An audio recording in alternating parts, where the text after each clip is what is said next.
Hey guys, welcome back to my channel and today we will start a new chapter that is Principles of Management. ये BST का chapter 2 है. ठीक है, इससे 6 marks का question तो गारंटीड आता है क्योंकि जो 6 मार्क्स का जो क्वेश्चन जो कॉलम्स में रहता है ना, उसमें हर साल देखा गया है कि इस चैप्टर से क्वेश्चन आया है. ठीक है, और डायरेक्ट क्वेश्चन आया है. ठीक है, तो लेट्स स्टार्ट दिस चैप्टर. देखो, इस चैप्टर को जब स्टार्टिंग में पढ़ोगे ना तो बहुत सारे कुछ है जो कि आपका कोई काम का नहीं है, तो वो सब हमने सब स्किप कर दिया है. ठीक है, लेट्स स्टार्ट कि इस चैप्टर में एक्चुअली में आता क्या है.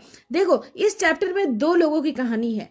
एक की कहानी है FW टेलर जिसका नाम है, दूसरी कहानी है हेनरी फेयोल. ठीक है, याद रखना ये दोनों व्यक्ति, मतलब ये दोनों आदमी, ये दोनों साइंटिस्ट, ठीक है, ये दोनों ने इस चैप्टर में पूरे मैनेजमेंट को एक समराइज्ड वे में बताया है कि मैनेजमेंट को कैसे चलाना चाहिए, क्या प्रिंसिपल्स होने चाहिए, ठीक है, किस तरह से मैनेजमेंट रन करता है. ठीक है, तो सबसे पहले हम लोग पढ़ेंगे हेनरी फेयोल को, जो कि टोटल 14 प्रिंसिपल्स दिए हैं, बताए हैं कि कैसे मैनेजमेंट वर्क करता है, और फिर FW टेलर को पढ़ेंगे. ठीक है, ये चैप्टर जो है दिखने में बहुत बड़ा है पर ये चैप्टर बहुत इजी है.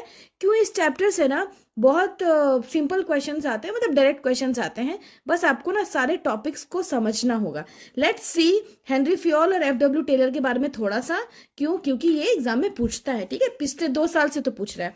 चलो, सबसे पहले हम लोग हेनरी फेयोल पढ़ेंगे, इसलिए हम लोग हेनरी फेयोल को देख लेते हैं. So Henry Fayol became famous as father of management studies. ठीक है, तो ये सब इसके डिफरेंस में भी काम आएगा. हेनरी फेयोल को बेटा फादर ऑफ मैनेजमेंट स्टडीज बोला था, इसका मतलब फादर ऑफ मॉडर्न मैनेजमेंट. याद रखना, फादर ऑफ मॉडर्न मैनेजमेंट बोला था हेनरी फेयोल को.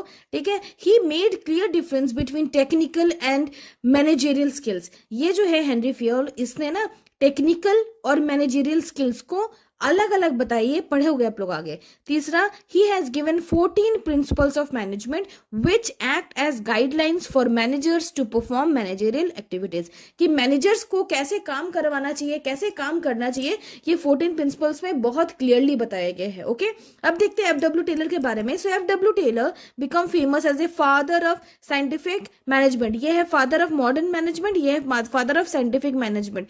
इन्होंने ना मैनेजमेंट को साइंस से रिलेट किया. Okay, he emphasized on adoption of scientific method to the problems of management. जितना भी मैनेजमेंट में प्रॉब्लम आता है वो हम लोग कैसे साइंटिफिकली सॉल्व करते हैं वो ये बताया है. ठीक है, और ये कैसे बताया है कि हम लोग कैसे प्रिंसिपल्स के थ्रू मैनेजमेंट में कैसे जो एरर आता है उसको सॉल्व करते हैं, ये बताया है ये फेयोल. और ये क्या बताया है? साइंटिफिक मेथड्स बताया है. ठीक है, he has given 4 scientific principles of management, 4 scientific principles of management दिया है एंड अलग से दिया है साइंटिफिक टेक्निक्स भी दिया है. देखो, यही सब में बच्चा फंसता है, इस यही एक टॉपिक है जिसमें बच्चा फंसता है. ये तो 14 प्रिंसिपल तो बच्चा समझ ही जाता है. ठीक है, चलो अब हम लोग चलते हैं. सबसे पहले हेनरी फेयोल को देखते हैं क्या वो उसने क्या दिया है. चलो let's get started. Okay, so 14 principles of management by Fayol. ठीक है, अब एक चीज समझो. ठीक है, टोटल 14 प्रिंसिपल्स. आप इसको उल्टा पुल्टा करके नहीं लिख सकते, वैसे ही करके आपको लिखना होगा. ठीक है, अगर पूछा तो ऐसे तो 14 प्रिंसिपल्स पूरा नहीं पूछता, ऐसे पूछ देगा कि I tell me the concept of that is elaborate the concept of unity of direction. तो आपको बताना होगा क्या होता है. डिसिप्लिन के बारे में पूछ देगा या कोई 6 दे देगा और बोलेगा कि अडॉप्ट एनी 3. ठीक है, आपको 3 के बारे में एक्सप्लेन करना, वैसे करके देगा. सबसे पहले देखते हैं कि क्या है. ठीक है, इसको याद करना बहुत इंपॉर्टेंट है. पहला है बेटा डिविजन ऑफ वर्क. ठीक है, पहला क्या है? Division of work. दूसरा है अथॉरिटी एंड रिस्पॉन्सिबिलिटी. तीसरा है डिसिप्लिन. चौथा है यूनिटी ऑफ कमांड. पांचवा है यूनिटी ऑफ डायरेक्शन. चौथा है subordination of individual interest to general interest. Seventh, remuneration of person. Eighth, centralisation and decentralisation. Ninth, principle of scalar chain. 10th, principle of order. 11th, principle of equity. 12th, stability of tenure of personnel. 13, initiative. 14, spirit the corps. आप सोचेंगे बाबा ये क्या है. ठीक है, जब हम लोग इसका वो देखेंगे ना, क्या बोलते हैं, एलाबोरेशन, तो आपको एक एक करके सब याद हो जाएगा. Today we will see first 3. ठीक है, पहला 3 हम लोग देखते हैं. चलो, सबसे पहला बेटा डिवीजन ऑफ वर्क. सबसे पहला क्या है? डिवीजन ऑफ वर्क, काम को बांटना. अच्छा, एक बात बताओ कि जब मैनेजर के ऊपर सारा काम एक बार में आ जाता है तो क्या मैनेजर सारा काम को अच्छे से, सही तरीके से, सही टाइम पे कंप्लीट कर पाता है? Obviously not, right. आपके दिमाग, आप ही सोचो, अगर पूरे घर की रिस्पॉन्सिबिलिटी आप ही के ऊपर आ जाएगी, ठीक है, तो कहीं ना कहीं आपके मन में एक हमेशा टेंशन रहेगा कि कैसे हम लोग उसको पूरा करें, राइट। तो डिवीजन ऑफ वर्क में आपको समझ में आ रहा होगा कि हेनरी फ्योल ने बोला है कि काम को ना डिवाइड करके करो, जिसका जो क्वालिफिकेशन है उसी के हिसाब से उसको काम दे दो ताकि वो काम करते रहे और परफेक्ट हो जाए। So according to this principle the whole work must be divided into small task. क्या बोला है? पूरे वर्क को स्मॉल टास्क में डिवाइड कर दो instead of assigning the whole task to one person. ठीक है, किसी एक आदमी को आप पूरा टास्क देने के बजाय का टास्क को छोटे छोटे पार्ट्स में बांट दो। The whole work has been divided into small task, unit, group according to the qualification and experience of the person. जो आदमी का जो एक्सपीरियंस है उसी के हिसाब से जो काम दो ताकि वो आदमी भी सीखे, ठीक है, उसका भी एक्सपीरियंस बढ़े। एक चीज याद रखना, ये वाला लाइन एग्जाम में पूछता है, ये वाला, when a person is performing a part of job again and again he will become perfect। ठीक है, अब इसको हो सकता है ये स्टेटमेंट दे दे और बोले कि आइडेंटिफाई द प्रिंसिपल, तो होगा डिवीजन ऑफ वर्क। जब एक आदमी एक काम को बार बार करता है ना, ठीक है, तो वो उस पर परफेक्ट हो जाता है। फॉर एग्जाम्पल, आप कर्सिव लिखना स्टार्ट करो, फर्स्ट कुछ दिन आपको बहुत प्रॉब्लम होगा, नहीं लिख पाओगे, but once you do it again and again तो आप उसे परफेक्ट हो जाओगे। एक सिंपल सा एग्जांपल है, ठीक है, एक काम को अच्छे से करते रहो तो वो उसमें आप परफेक्ट हो जाओगे। वही बोला है फ्योल कि वैसा आदमी को काम दो जो उसका पढ़ा, जो उसने उससे क्वालिफिकेशन की हो, ठीक है, उसको काम आता हो, एक्सपीरियंस्ड हो, ठीक है, तभी क्या होगा, काम अच्छे से होगा। एक ही इंसान पे अगर सब चीज एकदम दे दोगे तो वो काम नहीं कर पाएगा। ओके, पहले समझ आया डिवीजन ऑफ वर्क। इसी के साथ आता है पता है अथॉरिटी एंड रिस्पॉन्सिबिलिटी। आपने ऑर्गेनाइजिंग चैप्टर में देखा होगा अथॉरिटी एंड रिस्पॉन्सिबिलिटी को। सिंपल अथॉरिटी का मतलब, जिसने मेरा ऑर्गेनाइजिंग वाला वीडियो नहीं देखा है जाके देखो, ये सब उसमें लिखा हुआ ऑलरेडी। अथॉरिटी का मतलब क्या है बेटा? Authority and responsibility. Authority means power to take decision, आपके पास पावर है कि आप डिसीजन ले पाओ। Responsibility means obligation to complete the work assigned on time, आपको जो काम दिया गया वो आपको करना है, वो है आपका रिस्पॉन्सिबिलिटी। मम्मी ने बोला बेटा जाके ये सामान लेके आओ, दैट इज योर रिस्पॉन्सिबिलिटी। ठीक है, आप खुद से पैसा खर्चा करके काम कर रहे हो, दैट इज योर पावर। ठीक है, आप किसी को घर में आपके पापा आपको बोलते हैं ना बेटा ये काम कर दो, पापा को पावर है कि वो आपको क्या कर रहे हैं, हुक्म दे रहे हैं। सो अथॉरिटी का मतलब होता है कोई चीज का डिसीजन लेने का पावर। रिस्पॉन्सिबिलिटी का मतलब होता है कि हमको कोई काम करना है, ठीक है, टाइम से। बेटा अब देखो दोनों तो अलग अलग टर्म है, लेकिन हेनरी फ्योल बोलते हैं ना there must be balance between authority and responsibility. दोनों के बीच में एक बैलेंस देना चाहिए। आप मान लो किसी को अथॉरिटी दे दिए पर उसको कोई काम नहीं दिए, और किसी को काम दे दिए पर उसको कोई पावर नहीं दिए, दोनों ही केस में काम नहीं होगा। So excess of authority without matching responsibility may bring negative result. अगर आपको पावर ज्यादा मिल गई लेकिन रिस्पॉन्सिबिलिटी नहीं मिला कुछ वैसा, तो नेगेटिव रिजल्ट हो जाएगा। और एक्सेस ऑफ रिस्पॉन्सिबिलिटी, काम ज्यादा मिल गया आपको विदाउट मैचिंग अथॉरिटी और पावर आपको नहीं मिली, ठीक है, तो फिर काम टाइम से नहीं होगा। सिंपल सा चीज है, समझ आया? इसका मतलब हेनरी फ्योल ने बोला कि बेटा काम तो दो, रिस्पॉन्सिबिलिटी भी दो, but there must be a balance. दोनों के बीच में एक बैलेंस होना चाहिए, एक समानता होनी चाहिए ताकि वो काम को कंप्लीट कर सके। Okay, now let's see discipline. दो याद हो गया, पहला डिवीजन ऑफ वर्क, दूसरा authority and responsibility. Now let's move to third one, that is discipline. Now the beta third one is discipline. It refers to following code of conduct, rules and regulations of employment agreement. देखो जब भी बेटा organisation में employ जब आता है ना तो उसको ना एग्रीमेंट साइन कराया जाता है, उसमें बहुत कुछ लिखा है, रूल्स रेगुलेशंस वगैरह दिखाया जाता है। तो फ्योल ये बोलता है कि ऑर्गेनाइजेशन में अगर आपको काम करना है तो आपको डिसिप्लिन के साथ काम करना है। There must be a good relation between subordinate and superior, दोनों के बीच एक फेयर एग्रीमेंट होना चाहिए, फेयर रिलेशन होना चाहिए। ठीक है, Fayol insist that discipline is required at superior as well as subordinate level. Superior को भी अपने हिसाब से डिसिप्लिन होना चाहिए, सबऑर्डिनेट को भी होना चाहिए, तभी कोई गोल अचीव होगा। ओके, एक एक्स्ट्रा बोनस में यूनिटी ऑफ कमांड, ये फोर्थ है। मैंने आपको बोला था कि मैं 3 ही करवाऊंगी पर मैंने सोचा कि एक और करवा देती हूँ। ठीक है, so unity of command, unity of command में याद रखना। अच्छा मुझे बताओ कि अगर आपके घर में अगर आपको मम्मी कुछ बोल रही है, पापा कुछ बोल रहे हैं, आपका बड़ा भाई कुछ बोल रहा है, आपकी बड़ी दीदी कुछ बोल रही है, ठीक है, सब कोई आपको अलग अलग काम बोल रहा है, ठीक है, तो क्या आप वो काम सही तरीके से कर पाओगे? या कोई एक ही काम को वो चारों व्यक्ति जो है वो बोल रहे हैं कि तुम ऐसे करो, नहीं तुम वैसे करो, ठीक है, अलग अलग तरीका बता रहे हैं, तो obviously you will get confuse, right. तो यूनिटी ऑफ कमांड में बोला है कि हर एम्प्लॉय को एक ही सुपीरियर का बात सुनना है। अगर एक एम्प्लॉय 10 सुपीरियर का बात सुनेगा तो obviously that person will get confused. So according to this principle an employee should receive order, मतलब ऑर्डर मतलब हुक्म, ठीक है, should receive order from one boss, एक ही सुपीरियर, and should be accountable to one superior, और जो जवाबदेही अगर काम कंप्लीट नहीं हुआ तो वो उसी इंसान को जाके बोलेगा, ठीक है, उसी इंसान को जाके आंसरेबल होगा, ये नहीं कि सबको आंसर देते चले। If he receiving order, if he receiving order from more than one boss then he will get confused, ठीक है, अगर उस आदमी को, सुपीरियर को, ठीक है, अगर एक से ज्यादा लोगों से कमांड मिल रहा है तो ऑब्वियसली वो पर्सन किसका बात सुनेगा, समझ में आया क्या बोला मैंने? So according to this principle an employee should receive order from one boss superior and should be accountable to that superior only, and if he is receiving order from more than one boss the boss और the people will get confused. Is it clear? समझ आया? Exam में पूछता है, ठीक है, कैसे? That is one boss one superior comes under which principle, तो आपको याद रखना यूनिटी ऑफ कमांड, कमांड में एकता होनी चाहिए। समझ आया बेटा? Now let's move towards fifth plan, that is unity of direction, ठीक है। According to this principle one unit means one plan, देखो ये सब लाइन याद रखना, one unit means one plan, that is the efforts of all members and employees of organization must be directed towards one direction, that is the achievement of common goal, ठीक है, simple है। For example एक company जो है वो cosmetics भी बना रही है, मेडिसिन भी बना रही है और गारमेंट्स भी बना रही है, ठीक है। फ्योल ये बोलता है कि हर काम के लिए आप अलग अलग आदमी को रखिए, हर काम के लिए आप प्रोडक्शन अलग करिए, सेल्स अलग करिए, फाइनेंस अलग करिए, ताकि वो जो एक चीज बन रहा है ना वो अच्छे से बने।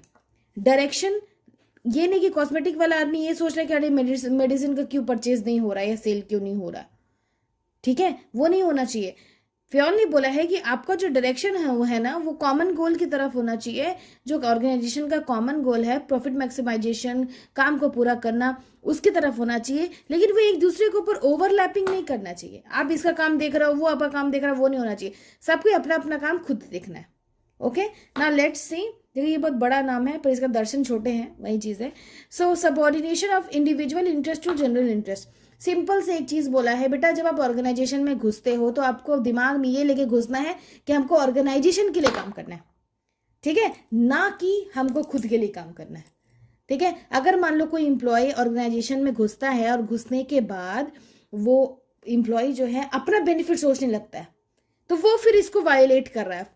वायलेट का मतलब क्या? वो इसको पूरा नहीं कर रहा है। सिंपल बोला है कि subordination of individual interest to general interest, ठीक है। इसका मतलब सिंपल है कि जो इंडिविजुअल इंटरेस्ट है वो हमेशा डाउन जाएगा और जनरल इंटरेस्ट हमेशा ऊपर आएगा। जनरल इंटरेस्ट क्या है? To earn more and more profits और टू अचीव ऑर्गेनाइजेशन गोल, वो होना चाहिए, ठीक है। अभी मैं एग्जांपल दूंगी पर अभी आप ये इसका एक बार पढ़ो, इसको क्या लिखा हुआ। चलो, according to this principle the individual interest must not supersede the organisation interest. Simple है, इसमें बोला गया है, फ्योल ने बोला है कि जो इंडिविजुअल का इंटरेस्ट है वो कभी भी ऊपर नहीं जाना चाहिए ऑर्गेनाइजेशन का इंटरेस्ट से। ऑर्गेनाइजेशन का जो इंटरेस्ट है वही हमें ध्यान में रख के चलना चाहिए। In the organisation all the employees are working with same objective and that objective must look after only organisation and not on personal interest. Personal interest नहीं होना चाहिए, याद रखना, खुद का फायदा नहीं होना चाहिए। फॉर एग्जाम्पल, ठीक है, फॉर एग्जाम्पल कि आप एक कंपनी के मैनेजर हो, ठीक है, और ना आपने लीव लिया है और आपके घर में शादी है, ठीक है, आप शादी में चले गए, अचानक वहां से फोन आता है ऑफिस से कि एक बहुत अर्जेंट मीटिंग है और यू हैव टू अटेंड, ठीक है। उस केस में अगर आप डिनाई कर देते हो, मना कर देते हो कि नहीं मेरे घर में फंक्शन है, आई कैन नॉट कम, अगर ये बोल देते हो, इसका मतलब ये जो है ना यह पूरा नहीं करते। लेकिन वहीं अगर आप सब छोड़ के ऑर्गेनाइजेशन चल जाते हो, इसका मतलब आपने अपने आप से ज्यादा किसको ऊपर रखा? ऑर्गेनाइजेशन को ऊपर रखा। अब समझ में आया होगा, ठीक है। अब चलते हैं हमारा 7 नंबर पे। Let's revise unity of direction. Subordination of individual interest to general interest. पहला क्या था बताओ, डिवीजन ऑफ वर्क। दूसरा क्या था बताओ, सोचो दूसरा क्या था, अथॉरिटी रिस्पॉन्सिबिलिटी, ठीक है। तीसरा क्या था, डिसिप्लिन। चौथा क्या था, सोचो क्या था चौथा, very good, unity of command. ये है फिफ्थ, यूनिटी ऑफ डायरेक्शन। एक चीज याद रखना, unity of command, unity of direction, ये ना कॉम्बिनेशन में भी पूछता है, ठीक है। तो आप दिमाग में ये चीज एकदम ध्यान रखना, ठीक है। यूनिटी ऑफ कमांड में क्या है कि एक सबऑर्डिनेट एक ही से क्या लेगा, एक ही से ऑर्डर लेगा, ये चीज याद रखना, ठीक है। और ये जो यूनिटी ऑफ डायरेक्शन है ये बोलता है कि एक यूनिट एक ही प्लान पे काम करेगा, ये नहीं कि एक यूनिट सब पे काम करेगा, ठीक है। अब चलते हैं हम लोग अपना 7th वाले पे, that is remuneration of person, ठीक है। रेमुनरेशन का मतलब बताओ, अगर आप क्लास 12 में आके रेमुनरेशन का मतलब नहीं जानते तो फिर आप कॉमर्स छोड़ ही दो, ठीक है। सिंपल है, रेमुनरेशन का मतलब होता है जो सैलरी वेजेस जो भी कंपनी देती है, ठीक है वो, ठीक है। रेमुनरेशन ऑफ पर्सन सिंपल है, इसमें कुछ नहीं बेटा, ये पूरा इजी है ये page. According to this principle employees in the organisation must be paid fairly or adequately to give them maximum satisfaction. Wages and salaries must be at least a reasonable standard of living. Simple सा चीज है, आप जो position पे काम करा रहे हो उसी पोजीशन के हिसाब से पैसा दो, ठीक है। अगर मान लो 2 लोग एडमिट हुए, ए और बी, ओके, 2 लोग एडमिट हुए, मतलब ऑर्गेनाइजेशन में काम मिला, ठीक है। दोनों का सेम क्वालिफिकेशन है, दोनों बीटेक है, ठीक है। आप एक पर्सन को दे रहे हो 50,000 ना दूसरे को दे रहे हो 1 लाख, ओके, और सब चीज सेम है, दोनों ही आप दोनों के पास ही 2 years ऑफ एक्सपीरियंस है, तो ऑब्वियसली ना जो 1 लाख जिसको मिला वो तो भाई बल्ले बल्ले है, लेकिन जो 50 लाख है वो तो सोचेगा कि we both are in same position, ठीक है। सब कुछ है तो उसको 50 और मुझे 1 क्यों मिल रहा है। इससे क्या, जो 50 वाला जो है ना हो सकता है ज्वाइन कर ले, ठीक है, लेकिन वो हमेशा बहुत डाउन पे, डीप डाउन पे रहेगा, क्यों, ये सोच के कि मेरे साथ फेयर नहीं हुआ, ठीक है। सो सिंपल बोलता है आप जिस तरह से काम करवा रहे हैं उसी हिसाब से आप पैसा दीजिए, ताकि वो जो आदमी है वो अपने स्टैंडर्ड को मेंटेन कर सके, ओके, ठीक है। अब चले 8 नंबर पे। ऑलरेडी जिसने मेरा ऑर्गेनाइजिंग का वीडियो देखा होगा, मुझे लगता है कि मुझे टॉपिक समझाने की जरूरत नहीं, क्योंकि ये एक पूरा टॉपिक ही उसमें था, ओके। सेंट्रलाइजेशन डिसेंट्रलाइजेशन बहुत इंपॉर्टेंट है, वेरी वेरी वेरी इंपॉर्टेंट, पूछता है एग्जाम में, या तो इसमें पूछेगा या तो वो चैप्टर में पूछेगा, पर पूछता है, ठीक है। सेंट्रलाइजेशन सिंपल है बेटा, पावर टॉप लेवल के पास, डिसेंट्रलाइजेशन पावर सभी लेवल के पास। तो फियोन ने बोलता है, फियोन ने ये कहा कि दोनों के बीच में बेटा बैलेंस बना के रखो। आप पूरा सेंट्रलाइजेशन करोगे तो कोई आदमी कुछ बोल ही नहीं पाएगा, क्यों, क्योंकि पावर ही नहीं है, ठीक है। डिसेंट्रलाइजेशन करोगे तो एक लो पोस्ट में जो है उसके पास ही पावर है, जो हाई पोस्ट में उसके पास ही पावर है, पावर का मिसयूज होगा। तो हेनरी फियोन ने बोला कि दोनों के बीच में ना एक बैलेंस बना के रखो, जो भी इंपॉर्टेंट डिसीजंस है वो सारे टॉप लेवल लेंगे, और जो छोटे मोटे डिसीजंस है वो बाकी लेवल्स लेंगे, ठीक है। ये टॉपिक को समझने के लिए बेटा इसका डिफरेंस वगैरह सब उसमें बताया गया है, जाकर ऑर्गेनाइजिंग देखो, ठीक है। चलो अब हम लोग चलते हैं, हमारा 9th नंबर, 8 नंबर हद तक हो गया, 9th नंबर पे चलते हैं। ये है इस चैप्टर का one of the important principle, ठीक है। एग्जाम में पूछता है, 99% चांसेस रहता है कि क्वेश्चन पूछता है, ठीक है। और अगर आप इसको शो नहीं करोगे विद एन एग्जाम्पल तो आपको मार्क्स वो नहीं देगा, ठीक है। क्योंकि जब क्वेश्चन रहता है स्केलर चेन का तो जो टीचर जो चेक कर रहे हैं ना वो एक्सपेक्ट करते हैं कि आप उसको with help of diagram solve करके बताओगे। सिंपल सा चीज़ है, बड़े मजेदार है, देखते हैं। Scalar chain means a line of authority or a chain of superiors from highest to lowest rank. Fiol insists that this chain must be followed strictly in the organization. Every information must pass through every key of chain. अब समझोगे ma'am क्या बोल रहा है, कुछ समझ नहीं आ रहा है। सिंपल सा चीज है बेटा, ये एक ऑर्गेनाइजेशन, ओके, ठीक है। ये एक ऑर्गेनाइजेशन है, यहाँ पे ए बैठा है, यहाँ बी, सब एम्प्लॉय है, C D E F G H I J K L, इतने लोग इस ऑर्गेनाइजेशन में काम करते हैं, ठीक है। अब फियोल ने बोला है कि अगर आपको कोई, देखो ऑर्गेनाइजेशन में तो ऑब्वियसली इंफॉर्मेशन इधर से उधर पास होता है, राइट। तो जब इंफॉर्मेशन पास होता है, मान लो सी को ना एच को कुछ बताना है, कोई इंफॉर्मेशन पास करना है, बी को के को कुछ इंफॉर्मेशन पास करना है, या ए को एल को कुछ इंफॉर्मेशन पास करना है, या ए को एफ को कुछ इंफॉर्मेशन पास करना है, ठीक है। तो फ्योल जो है उन्होंने क्या बोला कि आप छलांग मार के दूसरों को इंफॉर्मेशन नहीं दे सकते। अगर ए को कुछ बताना है जे को, तो सबसे पहले दैट मैनेजर या दैट सुपीरियर सबऑर्डिनेट जो बैठा हुआ है यहाँ पे, ठीक है, वो चेन फॉलो करेगा। वो अपना बात बी को बताएगा, बी सी को बताएगा। मान लो ए से जे में जाना है, ठीक है, ए को जे से बात करना है। सो ए अपने इंफॉर्मेशन जो भी है इसको बताएगा, फिर ये इसको, ये ऐसे करके फिर जाके इंफॉर्मेशन किसके पास पहुंचेगा, जे के पास। राइट, समझ आए? उसी को बोलते हैं स्केलर चेन। ठीक है, एक चेन है, ठीक है, दैट कि जो फ्योल ने बोला है कि the chain must be follow strictly in the organisation. अगर इंफॉर्मेशन पास करना है तो आपको ये चेन फॉलो करना पड़ेगा। लेकिन अब तुम सोच रहे होगे मैम ये तो बड़ा गड़बड़ है। कैसे गड़बड़ है कि अगर मान लो तुम 10 फ्रेंड खड़े हो, देखना पीछे वाला जो मान लो कुछ एक्शन किया हाथ से, राइट, वो आगे वाला जाते जाते तो बदल जाता है वो एक्शन। या मान लो पीछे ने कुछ बोला, ठीक है, बोला आगे पास करो, आगे पास करते करते तो वर्ड से चेंज हो जाता है। राइट, ये तो आप लोग ने गेम खेला ही होगा। ठीक है, एक बैरियर क्रिएट हो जाता है। तो स्केलर चेन यही बताया गया है स्केलर चेन में कि आपको क्या करना है। जब भी आप फॉलो करोगे बेटा, आपको एक चेन फॉलो करना है। ठीक है, आप सोचोगे मैम ये तो बड़ा टाइम टेकिंग है, इसमें तो डिसीजन लेने में बहुत प्रॉब्लम होता होगा। ठीक है, ऑब्वियसली प्रॉब्लम होता है। ठीक है, तो अब भाई फ्योल ने तो बना दिया स्केलर चेन। ठीक है, अब लोग बोलने लगे कि स्केलर चेन बना दिया, तो अब मान लो कि हमको बहुत इमरजेंसी है, कंपनी को बहुत बड़ा लॉस हो जाएगा। ठीक है, और ए को आई से बात करना है, तो क्या ऐसे चेंज करके जाएंगे तब तो लॉस हो जाएगा। ठीक है, उस केस में बेटा फ्योल ने एक सब्स्टिट्यूट निकाला। क्या निकाला? सब्स्टिट्यूट निकाला, जिसको बोलते हैं गैंग प्लैंक। क्या बोलते हैं बेटा? Gang plank. क्या बोलते हैं? Gang plank. ठीक है, अब गैंग प्लान में बड़ा सिंपल है। गैंग प्लान में होता है कि गैंग प्लान जो है वो परमिट करता है communication between employees working in different position without following scalar chain. Gang plan के हिसाब से आपको अगर ए को जे से बात करना है तो आप डायरेक्टली बात कर सकते हो with the help of gang plank. ये एग्जाम में पूछता है, ठीक है, कि स्केलर चेन जो होता है, ठीक है, उसको उस रूल को कौन सा एक थ्योरी है जो तोड़ता है। ठीक है, देखो स्केलर चेन तो बना दिया, लेकिन बहुत लोगों को प्रॉब्लम आने लगा, तो फिर फ्योल ने एक और कॉन्सेप्ट बनाया। ठीक है, जिस कॉन्सेप्ट का नाम है गैंग प्लैंक। सिंपल है, गैंग प्लान में बेटा क्या होता है, रुको मैं बताती हूँ। मैंने सिंपल यहाँ लिख दिया, gang plank permits direct communication between the employees working in different positions without following the scalar chain. देखो ये डायग्राम है, ए को आई से बात करना और डायरेक्टली बात कर सकते with the help of gang plan.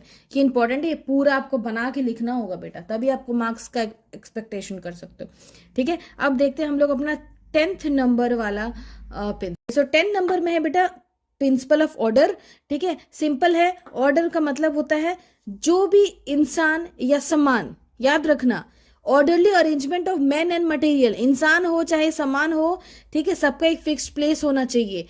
ठीक है, सबका क्या होना चाहिए, फिक्स प्लेस होना चाहिए। और जब मान लो कोई वर्कर की जरूरत पड़ती है, तो ऐसा नहीं कि जब जरूरत पड़ रही है तब आप वर्कर को बुला रहे हो, वो नहीं, आपके पास सब चीज का ऑर्गेनाइज होना चाहिए। ठीक है, it means to orderly arrangement, सब चीज का अरेंजमेंट होना चाहिए of man and material, that is a fixed place for everything and everyone in organisation.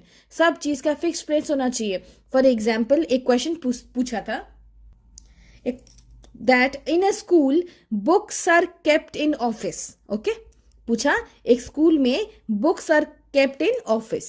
ठीक है, बुक्स कहाँ पे रखा था, ऑफिस में रखा था। ठीक है, चौक जो है वो लाइब्रेरी में रखा था। ठीक है, and office records and files in staff room. आपको बताना है कि कौन सा प्रिंसिपल ऑफ मैनेजमेंट यहाँ वायोलेट हुआ। वायोलेट का मतलब खंडन, जिसको बोलते हैं टूट गया। ठीक है, ऑब्वियसली बात है, बुक्स जो है वो लाइब्रेरी में रहेंगे, चौक जो है वो क्लास डेस्क पे रहेगा। ठीक है, और ऑफिस का रिकॉर्ड तो ऑफिस में रहेगा। ठीक है, तो उस केस में कौन सा वायलेट हुआ बेटा, प्रिंसिपल ऑफ ऑर्डर। सब चीज का सही जगह पे होना चाहिए। ठीक है, चलो 11th नंबर देखते हैं, प्रिंसिपल ऑफ इक्विटी। इक्विटी का मतलब है सारे एम्प्लॉयज को काइंड, अच्छी तरीके से, फेयर तरीके से और जस्टिस के साथ ट्रीटमेंट मिलना चाहिए।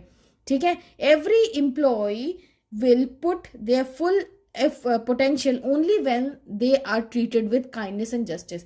अब आप एम्प्लॉय को पूरा डांट रहे हो, दिन भर डांट रहे हो, जब वो आ रहा है तब डांट रहे हो, तो भाई वो 2-3 दिन के बाद वो क्या हो जाएगा, फ्रस्ट्रेट हो जाएगा, काम नहीं करेगा. तो इस प्रिंसिपल ऑफ इक्विटी बोलता है, फ्योल ने बोला कि आप अपने एम्प्लॉयज को प्यार से रखिए, जस्टिस के साथ रखिए, उसके साथ गलत मत करिए. ठीक है. Now 12th number, stability of tenure of personal. ये भी बहुत भयंकर लग रहा है पर है नहीं. देखो, स्टेबिलिटी मतलब स्थिरता, टेन्योर ऑफ पर्सन का, टेन्योर का मतलब होता है टर्नओवर. ठीक है. टर्नओवर का मतलब होता है आप किसी एम्प्लॉय को बार बार मान लो हटा दे रहे हो. मान लो आपका एक ऑर्गेनाइजेशन है, ठीक है, उसमें आप कोई भी एम्प्लॉय को 2 महीने ज़्यादा टिकने ही नहीं दे रहे हो, तो वो मार्केट में न्यूज़ चला जाएगा. ठीक है. उस तरह आपके यहाँ पे कोई काम भी नहीं कर पाओ, उसको पता है भाई 2-3 महीने में तो निकाल ही देगा मुझे, तो वो नहीं होना चाहिए. फ्योल बोलता है कि आप अपने एम्प्लॉय को मत निकालिए, नोट फ्रीक्वेंट ट्रांसफर और टर्मिनेशन. ट्रांसफर भी मत करिए.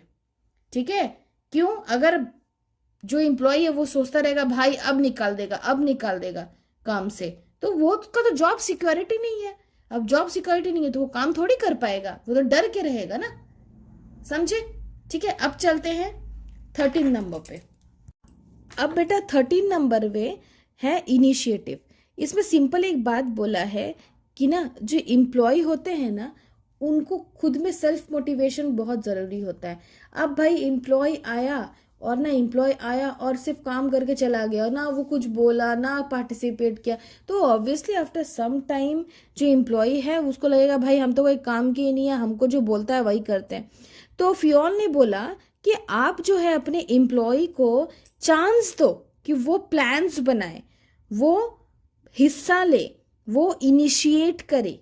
ठीक है. ताकि जो एम्प्लॉयज है उसको बेटा सेटिस्फैक्शन मिल सके. So initiative refers to taking the first step with self motivation. Fayol suggested that employees in the organisation must be given an opportunity to take some initiative in making and executing plans. It give satisfaction to employees. ठीक है. चलो ये देखते हैं 14th नंबर जो last number है, spirit de corps. बाप सोचिएगा बाप ये कौन सा भाषा है.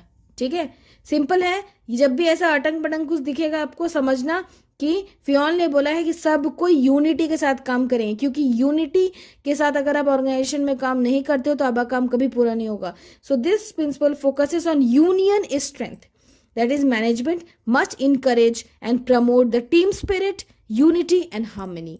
ठीक है. यहाँ पे बेटा ये बहुत फेमस है स्लोगन. यहाँ बोला गया है, फ्योल ने बोला है कि यहाँ पे ना स्पिरिट द कॉर्प्स में ना मैनेजर जो है वो कभी भी अपने बारे में नहीं बात करता, वो हमेशा सबके बारे में बात करता है. So here manager should replace I with we. It increases mutual trust and belongingness among team members. ठीक है. सब लोग अगर मिल के काम करेंगे, मान लो एक प्रोजेक्ट था, प्रोजेक्ट पूरा हो गया, टीम में 10 लोग थे और मैनेजर बोला सब मैंने किया, तो क्या उसमें स्पिरिट द कॉर्प्स हुआ? नहीं हुआ. ठीक है. अगर मैनेजर बोला कि नहीं पूरा टीम का मेहनत है, सबने किया, सबको बहुत शाबाशी मिली, तो वो हो गया टीम स्पिरिट, और फिर नेक्स्ट टास्क मिलेगा तो वो लोग और अच्छे से करेगा. ओके. समझ आया. इसी के साथ ये जो 14 प्रिंसिपल है बेटा ये खत्म हो गया. ठीक है. अब नेक्स्ट वीडियो में हम लोग देखेंगे हमारा टेलर को, वो भी बहुत सारा उन्होंने भी प्रिंसिपल्स दिया है, साइंटिफिक प्रिंसिपल्स, तो वो हम लोग नेक्स्ट वीडियो में देखेंगे. चलो बाय, टेक केयर.